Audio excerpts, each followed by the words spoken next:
हाँ जी स्टूडेंट्स, ਅਸੀਂ कर रहे हैं क्लास 10th जिसका चैप्टर ਸਾਡੇ ਕੋਲ 10th सर्कल चक्कर। सो एक्सरसाइज 10.1 जिसका फर्स्ट एंड सैकेंड क्वेश्चन कर चुके हैं ਅਸੀਂ। सो ਅਸੀਂ क्वेश्चन स्टार्ट करना है अपना थर्ड। सो थर्ड क्वेश्चन ਦੇ ਵਿੱਚ ਤੁਹਾਡੇ ਕੋਲ ਕੀ ਹੈ, ਦੇਖੋ 5 ਸੈਂਟੀਮੀਟਰ ਅਰਧ ਵਿਆਸ ਵਾਲੇ, ਸੋ 5 ਸੈਂਟੀਮੀਟਰ ਰੇਡੀਅਸ ਹੈ ਸਾਡੇ ਕੋਲ ਵਾਲੇ ਇੱਕ ਚੱਕਰ ਦੇ ਬਿੰਦੂ P ਤੇ ਸਪਰਸ਼ ਰੇਖਾ ਬਿੰਦੂ P ਤੇ ਸਪਰਸ਼ ਰੇਖਾ PQ ਕੇਂਦਰ O ਤੋਂ ਜਾਣ ਵਾਲੀ ਇੱਕ ਰੇਖਾ ਬਿੰਦੂ क्यू तो इस तरह मिलती है कि ओ क्यू जी साढ़े को 12 सेंटीमीटर हो जाती है तो पी क्यू की लंबाई पता करो। सो स्टेटमेंट नू पढ़ के थानू क्वेश्चन कदे क्लीयर नहीं होएगा। सो स्टेटमेंट जेकर थाडे को फिगर टाइप है तो हमेशा फिगर नू बनाने की कोशिश करो। सो जो भी आकृति बनती है वो थानू सारा क्वेश्चन जिहड़ा क्लीयर कर देगी तुसीं करना की है। सो सब तो पहला देखो साडे कोल गिवन की है कि 5 सेंटीमीटर वाला एक अर्ध व्यास वाला एक साडे को चक्कर है। सो असीं सब तो पहला एक सर्कल लगाने हैं। सो इस सर्कल का साडे को केंद्र की है ओ केंद्र हो गया। सो इसका अर्ध व्यास कितना है साडे को 5 सेंटीमीटर। सो अर्ध व्यास जिहड़ा है देखो साडे को सर्कल हुंदा है तो इसका अर्ध व्यास किसी भी साइड ते असीं जिहड़ा वो बना सकते हाँ। सो असीं ये नीचे वाल ले लैंदे हाँ। देखो ये साडे को अर्ध व्यास बन गया जो साडे को कितना हो गया 5 सेंटीमीटर। हुणे हो गया इस तो बाद लिखे कि चक्कर दे बिंदु P ते स्पर्श रेखा। सो चक्कर दे बिंदु P ते है साडे को ए पॉइंट हो गया साडा P। इसके उपर साडे को एक स्पर्श रेखा PQ केंद्र O तो जाण वाली एक रेखा बिंदु Q ते इस तरह मिलती है। सो इत्थों एक स्पर्श रेखा साडे को बनती है। सो ये देखो साडे को जो स्पर्श रेखा बनती है P तो ये बन रही है। सो इस तरह बन रही है कि साडे को एक पॉइंट जिहड़ा नवां आंदा है Q।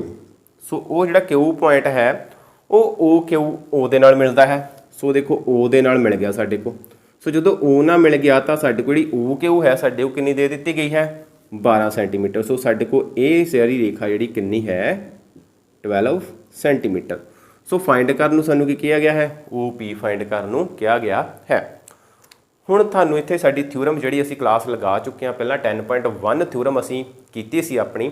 उस 10.1 थ्योरम दे विच एक कंसैप्ट आया सी कि ਚੱਕਰ ਦੇ ਕੇਂਦਰ ਤੋਂ ਸਪਰਸ਼ ਰੇਖਾ ਤੇ ਜਦੋਂ ਵੀ ਲੰਬ ਬਣਦਾ ਹੈ ਤਾਂ ਸਾਡੇ ਕੋਲ ਆਲਰੇਡੀ ਲੰਬ ਬਣਦਾ ਹੈ ਤੇ ਜਦੋਂ ਵੀ ਲੰਬ ਹੁੰਦਾ ਜਾਂ ਪਰਪੈਂਡੀਕੂਲਰ ਹੁੰਦਾ ਤਾਂ ਐਂਗਲ ਕਿੰਨੇ ਦਾ ਬਣਦਾ ਹੈ 90 ਡਿਗਰੀ ਦਾ। ਸੋ ਇੱਥੇ ਸਾਡੇ ਕੋਲ ਇੱਕ 90 ਡਿਗਰੀ ਦਾ ਕੋਣ ਬਣ ਰਿਹਾ ਹੈ। ਇਟ ਮੀਨਸ ਇਹ ਸਾਡੇ ਕੋਲ ਹੈ ਰਾਈਟ ਐਂਗਲ ਜਾਂ ਸਮਕੋਣ। ਸੋ ਜਦੋਂ ਸਮਕੋਣ ਬਣ ਗਿਆ ਤਾਂ ਸਾਡੇ ਕੋਲ ਇੱਕ ਨਵੀਂ ਜਿਹੜੀ ਤ੍ਰੈਭੁਜ ਨਿਕਲ ਕੇ ਸਾਹਮਣੇ ਆ ਗਈ ਜਿਸ ਦਾ ਨਾਮ ਕੀ ਹੋਏਗਾ ਸਾਡੇ ਕੋਲ ਕਿ ਇੱਥੇ ਰਾਈਟ ਐਂਗਲ ਆ ਗਿਆ, ਪੁਆਇੰਟ P ਆ ਗਿਆ, O ਆ ਗਿਆ, Q ਆ ਗਿਆ। सो ये 5 आ गई, ये 12 आ गई। तो फाइंड असी ये करनी है। सो जिसनों असी नाम क्या देवांगे समकोणी त्रिभुज, जिसनों असी बोलते हैं राइट एंगल ट्रायंगल। क्लीयर। सो जो राइट एंगल आ गई तो नाल दी नाल की लाई अपने दे नाल पाइथागोरस थ्योरम लैके आ गई। ठीक है। सो पाइथागोरस थ्योरम की हुंदी साडे को ये आ गई साडे को पाइथागोरस थ्योरम तो। सो फ्रॉम पाइथागोरस थ्योरम साडे को की हुंदा है H hypotenuse square is equal to perpendicular square plus B square base square. ठीक है। जिसनों असी लिखीए तो साडे को आ जाएगी करण, जिसनों असी बोलते हैं पंजाबी च करण दा वर्ग बराबर लंब दा वर्ग प्लस आधार दा वर्ग। सो यही हुंदी साडे कोल थ्योरम। ठीक है। ये असीं दोवां च डिस्कस कर ली है पंजाबी एंड इंग्लिश च। सो हमेशा जिहड़ा साडा राइट एंगल बनता है इस दे ओपोजिट साइड जिहड़ी साडे कोल करण हुंदी है जिसनों असीं हाइपोटेन्यूज बोलते हैं। क्लीयर। तो हुण जिथे साडे कोल एक एंगल बन गया वो साडे होएगी मतलब कि इस साइड ते साडे कोल एक एंगल बन रहा है। इट मीनस कि ये साडी जिहड़ी साइड है ये साडा हो गया बेस जिसनों असीं बोलते हैं आधार। सो ये हो गया साडा लंब जिसनों असीं बोलते हैं परपेंडिकुलर। सो परपेंडिकुलर छोटा हुंदा है क्यों असीं सिੱਖਿਆ है अपनी 10.1 थ्योरम दे विच कि ये जिहड़ा पॉइंट P है ये चक्कर की स्पर्श रेखा ते है। सो जिहड़ा भी पॉइंट चक्कर की स्पर्श रेखा ते है वो चक्कर के केंद्र तो घट दूरी ते होवेगा, बाकी सारे बिंदु जिहड़े चक्कर तो दे केंद्र तो ज़्यादा दूरी ते होणगे। सो हुण इस दे अनुसार साडे को की आ गया H आ गया साडे को O Q दा whole square plus sorry is equal to O P का स्केयर प्लस आ गया साडे को पी क्यू का स्केयर। सो ओ क्यू का स्केयर साढ़े को ओ क्यू कितनी है साढ़े को 12, ये आ गया साढ़े को 12 सेंटीमीटर का वर्ग square is equal to O P कितना है साढ़े को 5, सो 5 सेंटीमीटर का स्केयर प्लस पी क्यू का स्केयर। सो इस तो बाद साढ़े को सॉल्व करने तो बाद की बनता है 12 का स्केयर करना है, मतलब कि 12 ਨੂੰ 12 ਨਾਲ गुणा करनी है तो साढ़े को आ गया 12 12 का 144 सेंटीमीटर स्केयर आ गया इज इक्वल टू साढ़े को आ गया 5 5 25 25 सेंटीमीटर स्केयर प्लस आ गया साढ़े को पी क्यू का वर्ग। सो होएगा कि साढ़े को 144 माइनस 25, सो जो इसनों माइनस किया तो दोवां दे नाल सेंटीमीटर से साढ़े को सेंटीमीटर स्केयर की हो गया कॉमन इज इक्वल टू रह गया साढ़े को पी क्यू का वर्ग। सो ये रह गया साढ़े को 119 centimetre square is equal to P Q का वर्ग। हुण जिहड़ा पी क्यू का वर्ग है साढ़े को जो एक साइड पर वर्ग होंदा है तो दूसरी साइड पर जाके होंदा है वर्गमूल स्केयर रूट बनता है। सो पी क्यू साढ़े को हो गया रूट प्लस माइनस 119 सेंटीमीटर का स्केयर। सो जेकर वर्गमूल दे विच वर्ग होवे जां स्केयर होवे तो वो साढ़े को रूट दे नाल कैंसल हो जाता है, इसलिए सेंटीमीटर का रूट तो हो गया cancel. So therefore P Q, so P Q साढ़े को ध्यान रखना जो भी साढ़े को वर्ग का वर्गमूल बनता है तो साढ़े को दो आंसर बनते हैं, एक प्लस के एक नैगेटिव के। सो देखो प्लस माइनस असीं इसलिए लए हैं, ठीक है, तो तुसीं भी प्लस माइनस लैके ही हमेशा चलना है। तो इस तो बाद आंसर असीं प्लस च देना है, नैगेटिव च नहीं देना, ठीक है, क्योंकि ये वाली साइड है साढ़े को जी नैगेटिव च नहीं है। नैगेटिव तो वो हो गया कि मतलब कि ये घट गई साइड, सो घटी थोड़ा ये तो साइड साढ़े को कुछ ना कुछ आई है, कुछ ना कुछ आंसर तो है। जेकर असीं नैगेटिव लिख लांगे इट मीनस ये हो जाएगा इसका तो आंसर ही नहीं है, साढ़े को पॉसीबल नहीं होंदा नैगेटिव का, ठीक है। सो इसलिए असीं पॉजिटिव साइन लवांगे, साढ़े आ जाएगा रूट 119। सो सेंटीमीटर देखो ध्यान ना असीं रूट के विच नहीं लिखिया, हुण रूट तो बाहर लिखा है। सो इस गल का ध्यान रखना कि सेंटीमीटर का वर्ग जिहड़ा कैंसल हो गया, इसलिए सेंटीमीटर रूट चों बाहर आ जाएगा। सो ये सी साडा एक्सरसाइज 10.1 का क्वेश्चन नंबर 3। सो उम्मीद करदा कि क्वेश्चन है ना तुहानूं पूरा क्लीयर हो गया होगा। सो वीडियो नूं वध तो वध लाइक करो, शेयर करो, दूजे बच्चों तक पहुँचाओ। सो थैंक यू, मिलते हाँ असीं